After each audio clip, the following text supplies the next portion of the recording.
Bago pa lang kami umalis ng puerto, chinecheck na namin yung mga lashing kung tama at kumpleto yung pagkakakabit.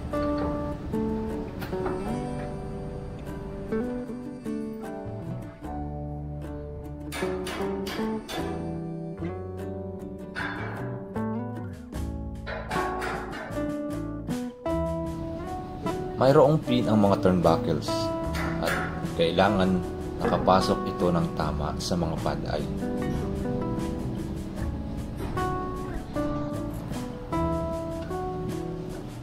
Kapag umalon kasi at magalaw ang barko, may posibilidad na masira ito kung hindi ito nakapasok ng tama at mawawala ng silbi yung lashing.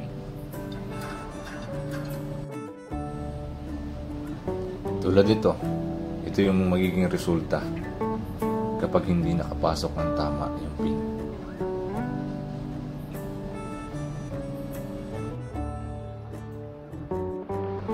Kung i-check mo naman kung maluwag o tisado, wag na wag kang hahawak sa mga hook na ito kasi may posibilidad na maipit ang kamay mo dyan, lalo kung maalon at magalaw ang barko.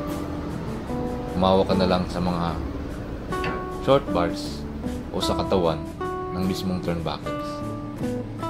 Sa pagtitisa naman, medyo ingat lang dahil dumudulas minsan yung mga spanner na ginagamit mo.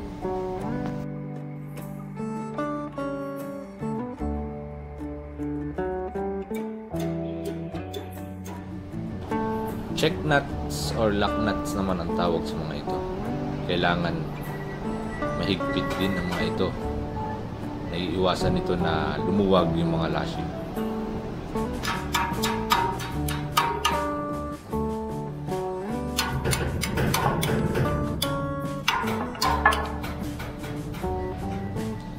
Minsan malalayo yung agwat ng mga ito. Pabago-bago kasi yung kinakarga ng container. Meron kasing mga high cubes at low cubes na container.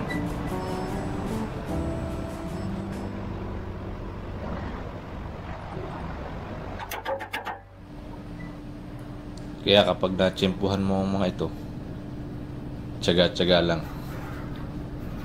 Bago mo matapos ang isang lashing bridge, hindi mo namamalayan, kapihan na pala.